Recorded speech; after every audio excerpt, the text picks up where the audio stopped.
बेतवा नदी दो कगारों के बीच इस तरह मुंह छिपाई हुई थी जैसे निर्मल हृदयों में सरस और उत्साह की मध्यम ज्योति छिपी रहती है। इसके एक कगार पर एक छोटा सा गांव बसा है जो अपने भग्न जातीय चिन्हों के लिए बहुत ही प्रसिद्ध है। जातीय गाथाओं और चिन्हों पर मर मिटने वाले लोग इस भग्न स्थान पर बड़े प्रेम और श्रद्धा के साथ आते और गांव का बूढ़ा केवल सुक्खू चौधरी उन्हें उसकी परिक्रमा कराता और रानी के महल, राजा का दरबार और कुंवर के बैठके के मिटे हुए चिन्हों को दिखाता। वह कुछ वास लेकर रूंधे हुए गले से कहता, महाशय, एक वह समय था कि केवटों को मछलियों के इनाम में अशर्फियां मिलती थी। कहार महल में झाड़ू देते और अशर्फियां बटोर ले सकते थे। बेतवा नदी रोज बढ़कर महाराज के चरण छूने आती थी। यह प्रताप और यह तेज था, परंतु आज इसकी यह दशा है कि इन सुंदर उक्तियों पर किसी का विश्वास जमाना चौधरी के वश की बात न थी, पर सुनने वाले उसकी सहृदयता तथा अनुराग के जरूर कायल हो जाते थे। सुक्खू चौधरी उदार पुरुष थे, परंतु जितना बड़ा मुंह था उतना बड़ा ग्रास न था। 3 लड़के, 3 बहुएं और कई पौत्र पौत्रियां थी। लड़की केवल एक गंगा जली थी जिसका अभी तक गौना नहीं हुआ था। चौधरी की यह सबसे पिछली संतान थी। स्त्री के मर जाने पर उसने इसको बकरी का दूध पिला पिला कर पाला था। परिवार में खाने वाले तो इतने थे, पर खेती सिर्फ एक हल की होती थी। ज्यों त्यों का पर निर्वाह होता था, परंतु सुक्खू की वृद्धावस्था और पुरातत्व ज्ञान ने उसे गांव में वह मान प्रतिष्ठा प्रदान कर रखी थी जिसे देखकर झगड़ू साहू भीतर ही भीतर जलते थे। सुक्खू जब गांव वालों के समकक्ष हाकिमों से हाथ फेंक फेंक कर बातें करने लगता और खंडरों को घुमा फिरा कर दिखाने लगता, तो झगड़ू साहू, जो चपरासियों के धक्के खाने के डर से करीब नहीं फटकते थे, तड़प तड़प कर रह जाते थे। अतः वे सदा उस शुभ अवसर की प्रतीक्षा करते रहते थे जब सुक्खू पर अपने धन द्वारा प्रभुत्व जमा सके। इस गांव के जमींदार ठाकुर जीतन सिंह थे, जिनकी बिगाड़ के मारे गांव वालों के नाकों में दम था। उस साल जब जिला मजिस्ट्रेट का दौरा हुआ और वह यहाँ के पुरातन चिन्हों की सैर करने के लिए पधारे, तो सुक्खू चौधरी ने दबी जबान से अपने गांव वालों की दुख कहानी उन्हें सुनाई। हाकिमों से वार्तालाप करने में उसे तनिक भी भय न था। सुक्खू चौधरी को खूब मालूम था कि जीतन सिंह से राज मचाना सिंह के मुंह में सिर देना है, किंतु जब गांव वाले कहते थे कि चौधरी, तुम्हारी यह मित्रता किस दिन काम आएगी, परोपकाराय सतात विद्युताय, तब सुक्खू का मिजाज आसमान पर चढ़ जाता। घड़ी भर के लिए वह जीतन सिंह को भूल जाता। मजिस्ट्रेट ने जीतन सिंह से इसका उत्तर मांगा। उधर झगड़ू साहू ने चौधरी के इस साहसपूर्ण स्वामी द्रोह की रिपोर्ट जीतन सिंह को दी। ठाकुर साहब जलकर आग हो गए। अपने कारिंदे से बकाया लगान का बही मांगा।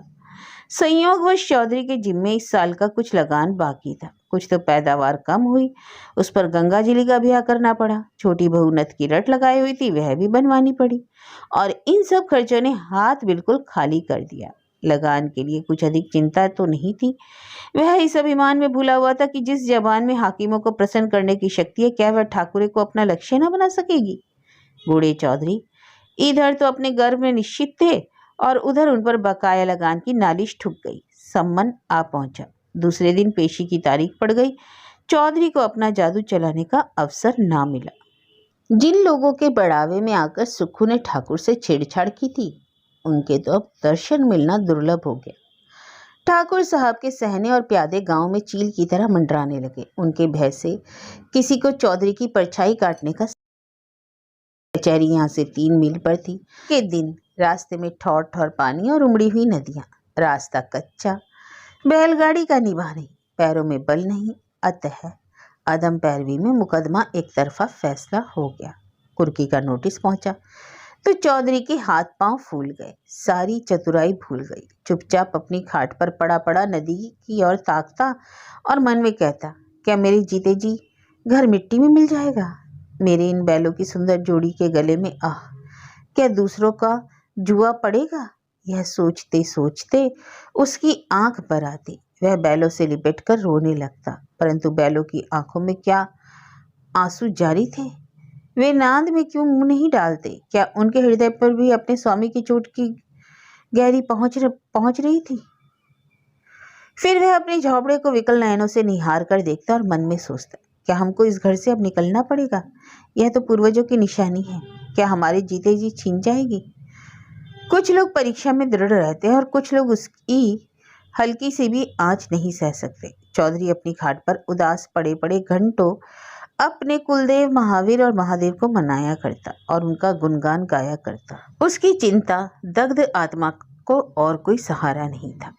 इसमें कोई संदेह न आता कि चौधरी की 3 बहुओं के पास गहने थे, पर स्त्री का गहना तो ऊख का रस है जो पेरने से ही निकलता है। चौधरी जाति का ओछा पर स्वभाव का ऊंचा था।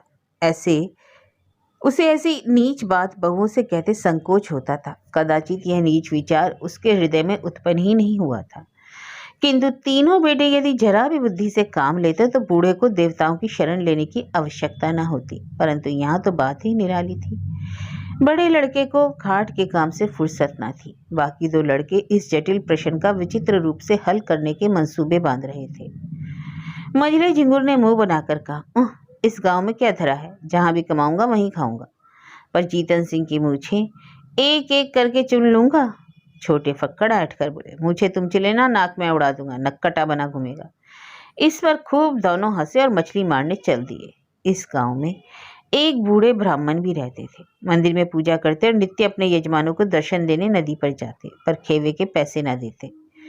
तीसरे दिन वह जमींदार के गुप्तचरों की आंख बचाकर सुक्के के पास आए और सहानुभूति के स्वर में बोले, चौधरी, कल ही तक की म्याद है और तुम अभी तक पड़े पड़े सो रहे हो।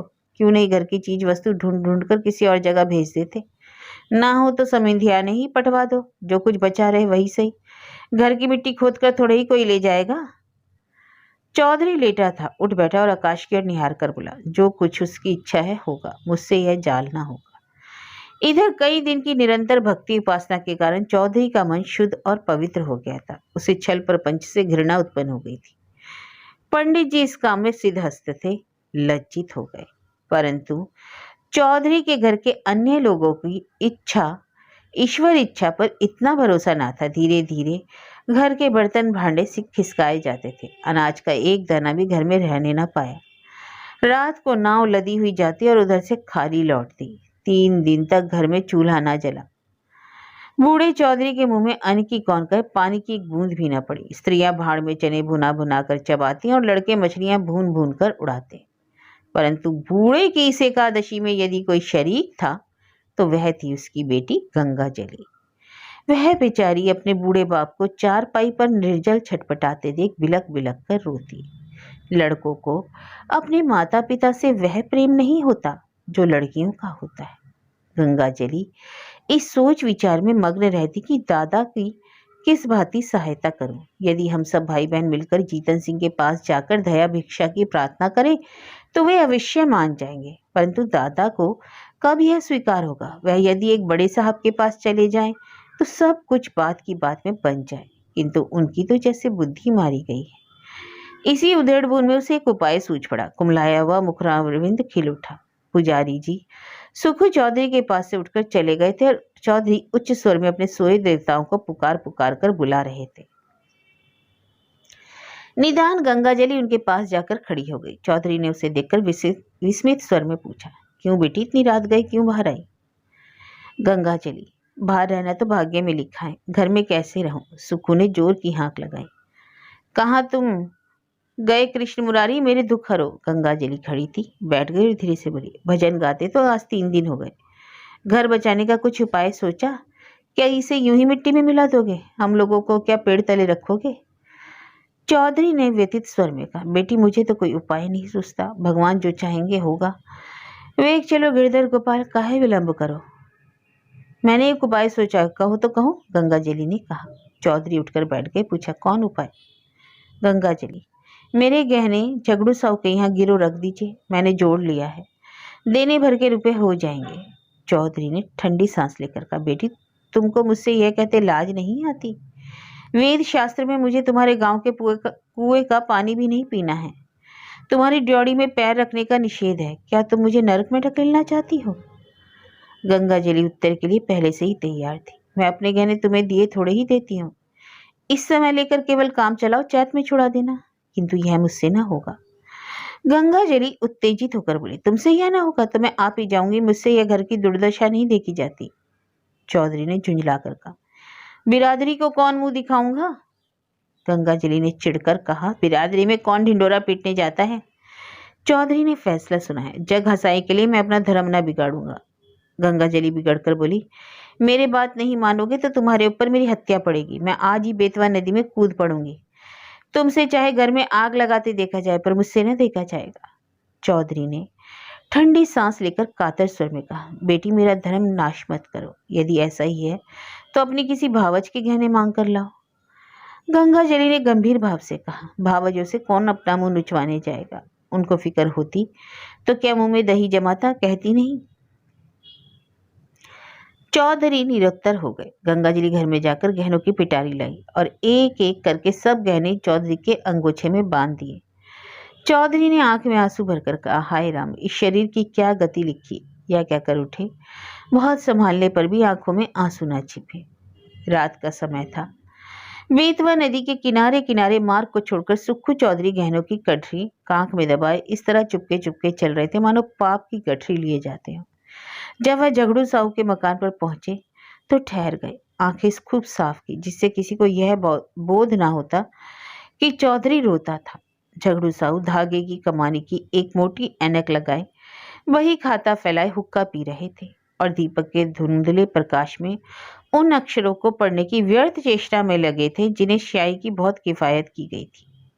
बार बार ऐनक को साफ करते, आंख मलते, पर चिराग की बत्ती उकसाना या दोहरी बत्ती लगाना शायद उन्हें उचित नहीं समझा जाता था, जिससे कि तेल का अपव्यय होगा। इसी समय सुक्खू चौधरी ने आकर कहा, अरे जयराम जी की। झगड़ू साहू ने देखा, पहचान कर बोले, जयराम जी की चौधरी जी, जयराम जी की। कहो मुकदमे में क्या हुआ? यह लेन देन बड़े झंझट का काम है, दिन भर सिर उठाई छुट्टी नहीं मिलती। चौधरी ने पोटली को खूब सावधानी से छिपाकर लापरवाही के साथ कहा, अभी तक तो कुछ नहीं हुआ। कल इजरा डिग्री होने वाली है। ठाकुर साहब ने ना जाने कब का बार निकाला। हमको 2-3 दिन की ही भी मोहलत होती तो डिग्री ना जारी होने पाती। छोटे साहब और बड़े साहब दोनों हमको अच्छी तरह जानते हैं। अभी इसी साल मैंने उनसे नदी किनारे घंटों बातें की, किंतु एक तो बरसात के दिन, दूसरे एक दिन की भी मोहलत नहीं। क्या करता? इस समय मुझे रुपयों की चिंता है। झगड़ू साहू ने विस्मित होकर पूछा, तुमको रुपये की चिंता? घर में भरा है, वह किस दिन काम आएगा?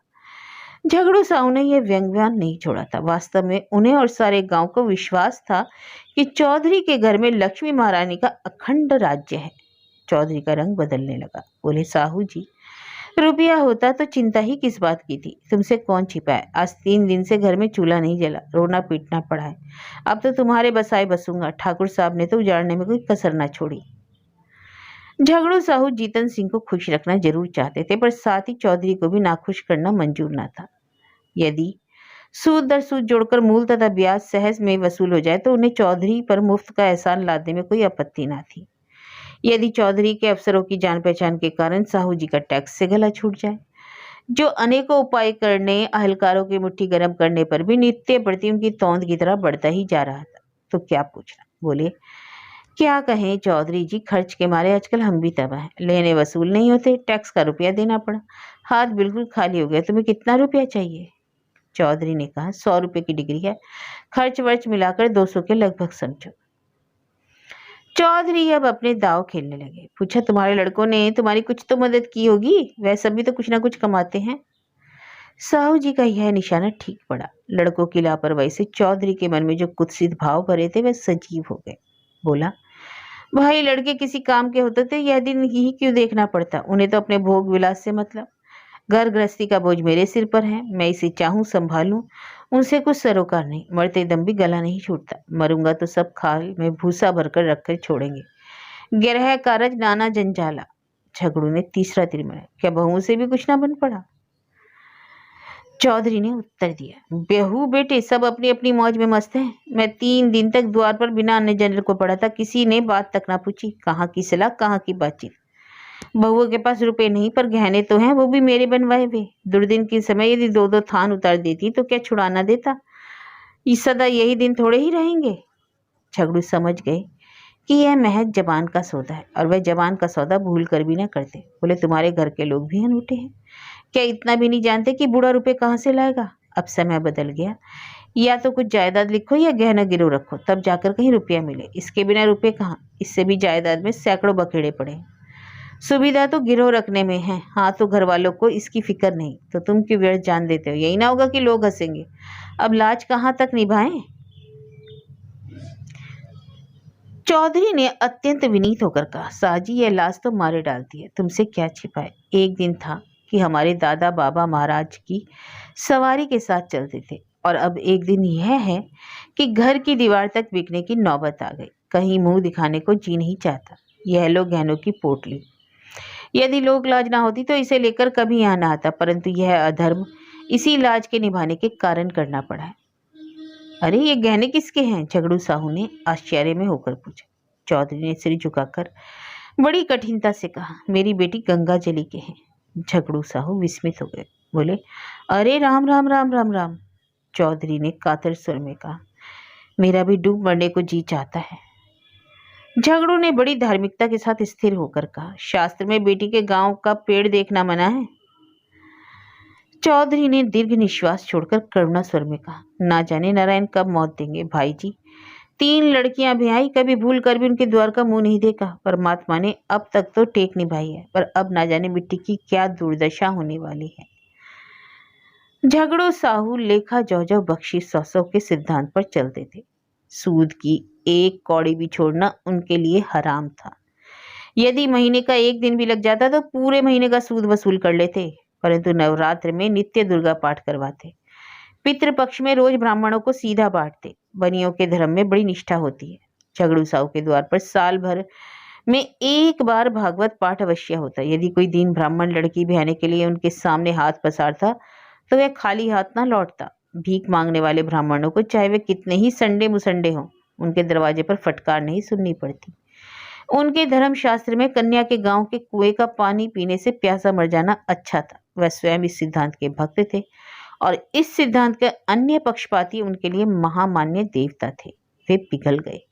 मन में सोचा, यह मनुष्य तो कभी ऊंचे विचारों को मन में नहीं लाया, निर्दय काल की ठोकर से अधर्म मार्ग पर उतर आया है, तो उसके धर्म की रक्षा करना ही तो हमारा कर्तव्य है, धर्म है। यह विचार मन में आते ही झगड़ू साहू गद्दी से मनसद के सारे उठ बैठे और दृढ़ स्वर में कहा, वही परमात्मा जिसने अब तक तुम्हारी टेक निभाई है अब भी निभाएगा। लड़की के गहने लड़की को दे दो, लड़की जैसी तुम्हारी वैसी मेरी। यह लो रुपए, आज काम चलाओ, जब हाथ आ जाए तो दे देना। चौधरी पर इस सहानुभूति का गहरा असर पड़ा। वह जोर जोर से रोने लगा। उसे अपनी भावों की धुन में कृष्ण भगवान की मोहिनी मूर्ति सामने विराजमान दिखाई दी। वही झगड़ू जो सारे गांव में बदनाम था, जिसकी खुद कई बार हाकिमों से शिकायत की थी, आज साक्षात देवता जान पड़ता था। रूंधे हुए कंठ से गदगद हो बोला, झगड़ू तुमने इस समय मेरी बात, मेरी लाज, मेरा धर्म कहाँ तक कहूँ, मेरा सब कुछ रख लिया। मेरी डूबती नाव पार लगा दी। कृष्ण मुरारी तुम्हारे इस उपकार का फल देंगे और मैं तो तुम्हारा गुण जब तक जीऊंगा गाता रहूंगा।